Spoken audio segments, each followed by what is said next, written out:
First, begin removing all of your belts. I'm missing the tensioner, but you loosen it here to do that one. I'm not going to dig into the belts. Take a look at the eye up top because I already did a video about the belts. To also move the lower radiator hose, grab it with the clamp. You responsibly caught your coolant. Put your clamp back and hose back because that's a better way for more of the coolant to release from the engine block when you release the pressure off the water pump. There's a couple of bolts at the top of the radiator shroud, but there's not quite enough space to pull this out without getting the hose out of the way, this hose out of the way, and release some brackets here so the radiator can come back just a bit for it to come out, and it'll give it a lot more room to do the work. You also want to get this bracket out of the way and this bracket out of the way. One more 12 hiding over here. Remove all spark plugs to make it easier to get to top dead center. Must be socket. Starting to lose oil. I thought I'd grab my valve cover gaskets at the parts store at the same time. I was right. That's plus 20 degrees. The first one's 0, so get that one lined up with that indicator point. Power steering, there's a hard to find bolt for this bracket. Once you get that, and the more obvious ones, you'll be good. 24 millimeter. Put a belt on there tight to stop it from moving. Using my Harmonic balancer removal tool and installation tool, I was able to find a couple of bolts finally. One out of an Audi water pump, their M6s, and one out of something who knows what. Between those two, I'm going to get my Nissan Frontier's Harmonic balancer off so I can do this timing belt. Using my... So I know that it's at top dead center, not just because that arrow is very close to lined up, but also because I checked down there and that cylinder's at the top as well. Definitely cleaning everything out. Definitely cleaning everything out. Get all the junk out of here. See, look at all that crap. See all that crap? That's all resistance for it to go back on and off next time.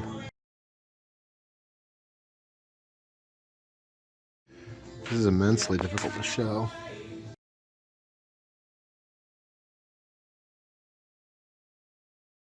Yeah, I can see it in person, but I can't see on the camera. Actually, I do see a little white spot. The first bank's actually out of time, and the second bank, I knew I needed the timing belt. I could hear something was wrong.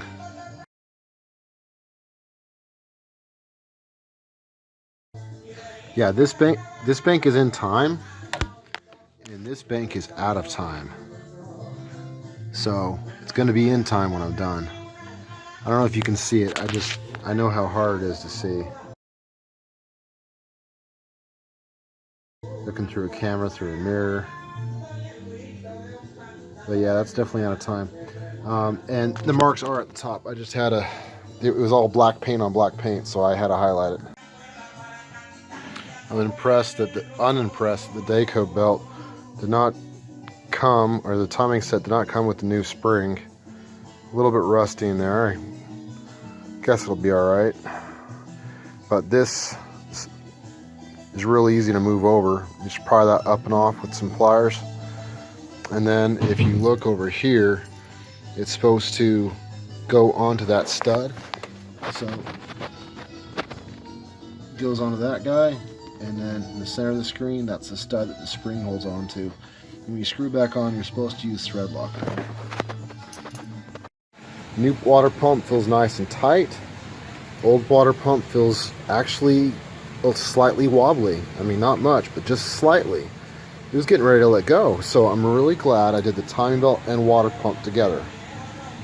Bolts on the water pump are the same side except for the one that goes onto the very right side. And also there's a whole bunch of bolts for the covers in here, but only that one is longer. And around the outside, when I pulled that one, I thought I had to navigate the whole thing, or, you know, draw it out, but it's really just these two that are long, and the rest are really simple. It turned out there's a couple shorter and longer ones that are slightly different, which might frustrate me on reassembly. So I regret not putting them all away. There's a very subtle difference. I suggest doing all of them, not me thinking, oh, I found the only long ones. Well, I was wrong, because there's a slight difference on some of them. So this guy right here has a trick bolt. You're looking at it.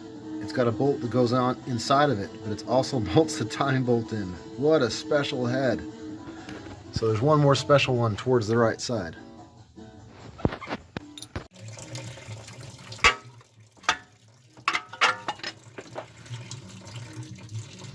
There we go. Now I just got to replace the gasket and put this guy back on, the new one back on. Yeah, this one's a little loose, so I'm really glad I'm replacing it. Oh my. Those lines, those are cracks all over in the water pump. It was going to fail. Thank goodness I'm doing it with the timing belt. You could probably do this every other timing belt, but I'm really glad I'm doing it this time, because it was going to fail. This wasn't too loose, but look at those cracks. Oh my gosh. Unless you want a really ugly time of it, the shorter threads go down. There's more threads up and less threads down when you're doing new ones. You know you got a cheap one, you didn't get this with it. I got a quality one. But some that actually smelled really burnt was on there, probably from the engine overheat. Heated 70,000 miles ago once. But I wouldn't have had much luck doing that without burner arms if I hadn't had something like this to brush it off. It's just a lot easier to show you on the water pump than on the block. Well, I asked for this. I got this. Whew, that was too expensive. Especially when you're going to use this much of it before you can't keep cleaning out the tube at the top to get any more out. Well, this guy, I usually have like this much of the bottle left when it dries out, but these are just wasteful. But I use that just to make the gasket stay on, and beyond that, it's actually a great seal as well, so it'll be a win-win. Remember, the funky one goes here, and then your other long one goes here. The reason why I use this stuff is because technically the regular stuff you're supposed to let sit for 24 hours before you put the car into operation. This, you can put the car onto operation immediately. Let's be honest, with the other stuff, most people put it into operation right away anyway, and they can get away with it. But what if you don't? It's supposed to be 12 to 15 foot-pounds, so I chose my inch-pound torque wrench, and I did 170 inch-pounds on all the bolts of the water pump, going back and forth and around. Cool. All right. So very carefully check my time, and that looks perfectly lined up. I mean, it's like less than half a millimeter ahead. This one, when it's straight, is lined up. It's that red a little above, and then the mark below. Okay. And now I'm going to make sure that yeah, I did that because I had to pry it off because my harmonic balancer tool wouldn't work. It usually doesn't. I was really struggling with these rusted things in here. But I have it nice and clean. I'm going to put some anti-seize on it before it goes back on permanently. But right now I'm just going to check to see if that is straight up and down, that mark. If it is, it's all on time. And then I can put the tensioner on, turn the engine to the right, make sure it's still on time, and then put everything else together. The rest will be quick and easy. This part, I take my time on. Blue Loctite a couple of weeks ago. I don't have any, so I've used the slightest amount of red, but I've watered it down with brake clean. If in 70,000 miles this doesn't work, if it doesn't want to come back off, oh, well, I guess there's a propane torch at my house. Big project, it's a timing belt. I bought the cam sills just in case, but I didn't see any leakage. There's no way I was going to go through all the effort of doing that now that I have it in time. The instructions actually warn never move these independent of what's down below. And I know that would happen as I was removing this bolt without a special tool. And you don't want to risk striking the valves against the pistons. So I didn't take that risk. I also didn't mention that there's actually a washer underneath this. And on this guy, you want to put this back on before you put the cover back on. But yeah, this truck should be excellent for another 70,000 miles. Though when I pulled the spark plugs, that's a great trick, by the way. Pull those spark plugs makes it really easy to turn the engine. I noticed that the chambers are pretty scored and carboned up, so I don't know. Maybe this won't go 300,000 miles like some of my friends. Anyway, first time I put this 5mm in there, and 14 on there, got the tension just right. I had the beautiful wonderment after turning the engine over by hand on the harmonic balancer. This was out of time by 1.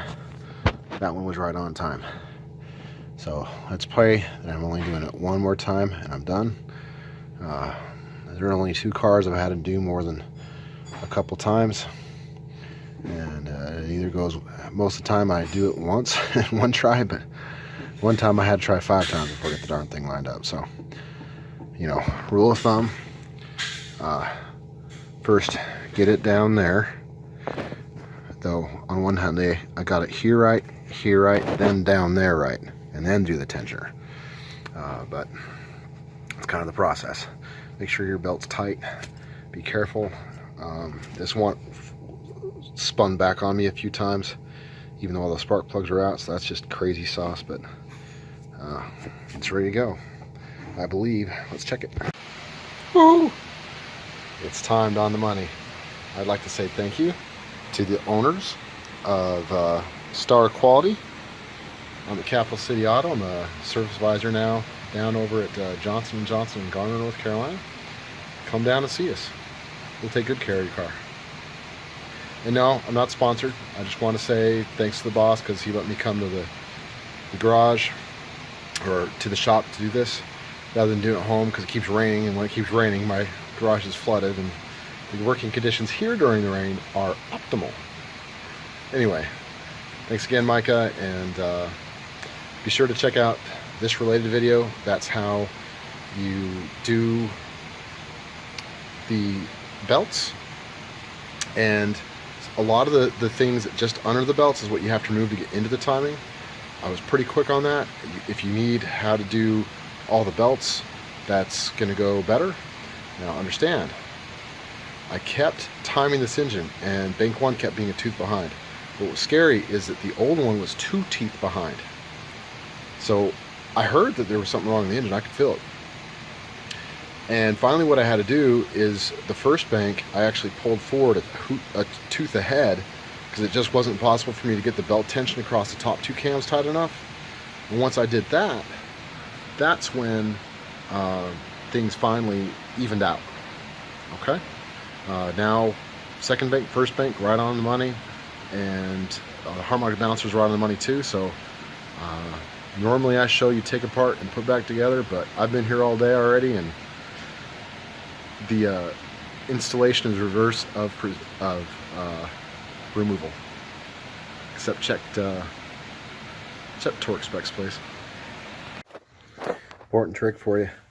This truck was made in a different day when things were made out of metal, so plastic doesn't just give. So I had to use a plier to ply just a little bit on the corner of this to be able to get this to pop into place. But everything should bolt together now. The official instructions include taking out the radiator, but not if you have a tiny thing like this. Then you're good to go for removal and installation. I highly recommend doing it the easier way than me. This guy right here, if you completely take it out, yeah, there's some plastic things you're going to have to break.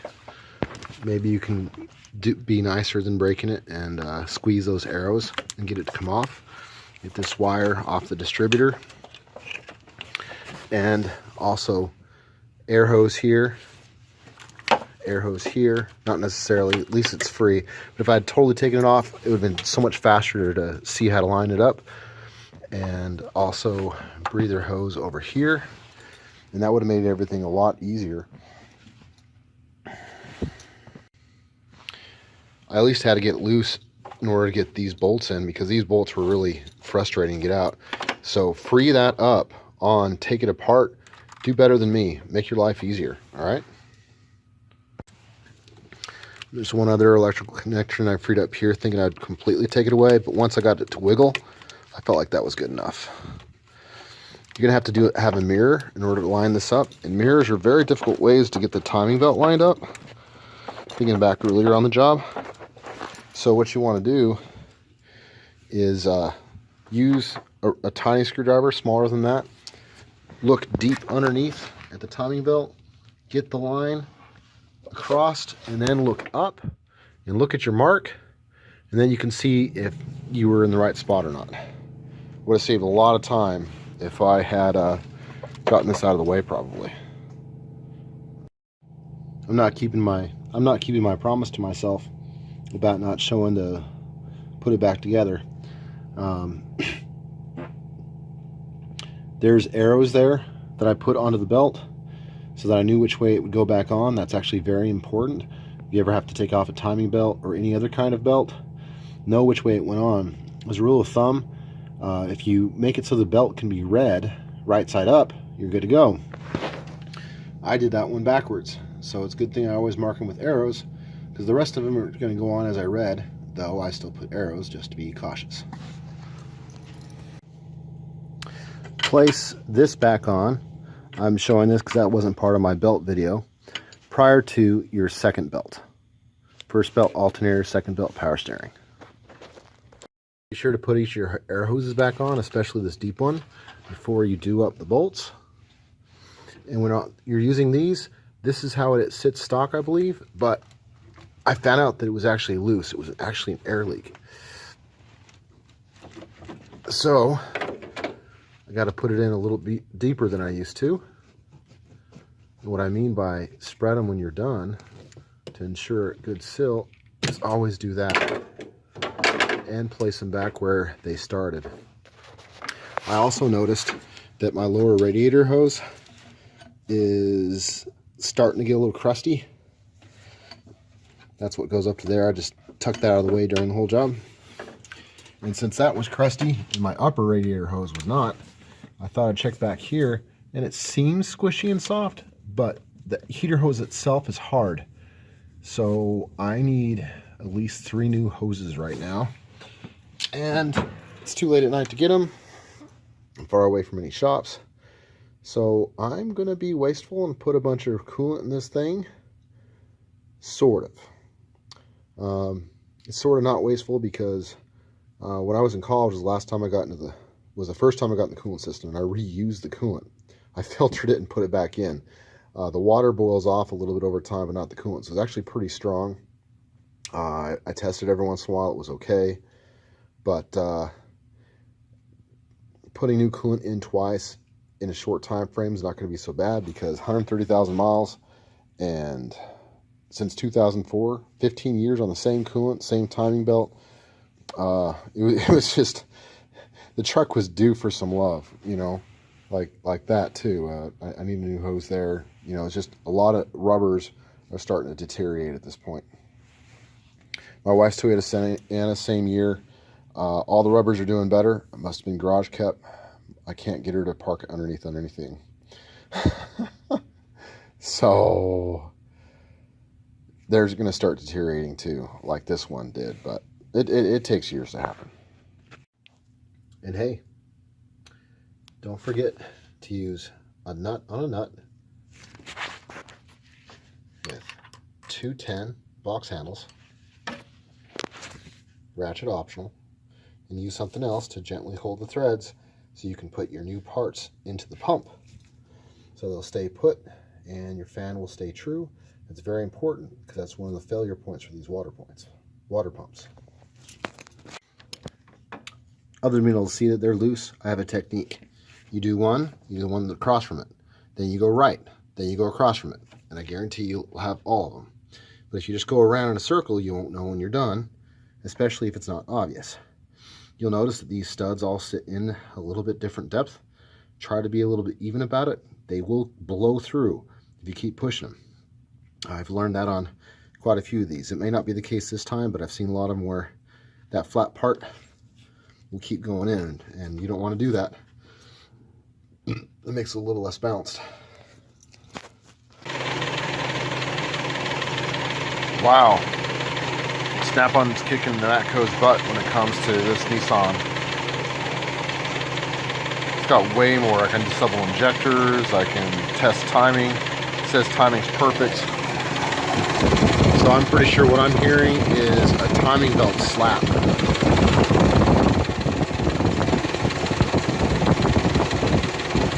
Unless that fan's just uneven. I'm gonna loosen and retighten the fan and hope it's not, I don't have to get down to the bottom of this car again. Because this says timing is perfect, and I knew it was perfect. Medium strength thread locker, an absolutely critical part of this job. Also, after you got your blue Loctite on, you know how you have it tensioned correctly if, as you've turned the Allen key, and I showed another shot, you got this spring lined up with this indicator. It's really not about a tensioner in the traditional sense. That spring has nothing to do with the tensioner being tight or not. What that spring is for is telling you that you got this in the right position. As you go back and forth, you'll notice that the inside of the tensioner, sorry I had my chin on something as I was talking, the tensioner actually cams closer to the block, and you go too far, it goes closer to the block. At this point, it's at maximum tension. Now at this point, you want to put the crankshaft back on, confirm at top dead center that all your timing points are correct. I already went over those timing points, and you should be good to go. By the way, when you see a lot of this brown dust, I mean, sure, I just don't think it's rust. That is the timing belt degrading over time. That's what the brown dust is. So if you clean everything out like I did, you go in and change your next timing belt, and you don't see the brown dust, then you may be early, but you're already in there. It's too much work not to change it. If you're smart, you'll put this back on before you put this on. I've done it the other way before, and it's really hard to imagine a way to get this at an angle that it goes on right. Also, over time, you tend to build up some residue from your coolant. You don't have to get it all, but you do have to get plenty. So there's a good section where it'll seal real good so you don't end up with a leak. That's like a electrolysis buildup from the old coolant. Hopefully the new coolant won't do this anymore. If it does, there's solutions, but that's a whole other video. Be sure to get out there and work on something. But if you're not quite ready to do that, be sure to check out my most popular Nissan Frontier video. And after that, whatever Google thinks you'd want to see most on my channel. Or is that YouTube? Either way, if you haven't done it yet, be sure to click on my eye and subscribe. Oh, yeah, good job. Thanks.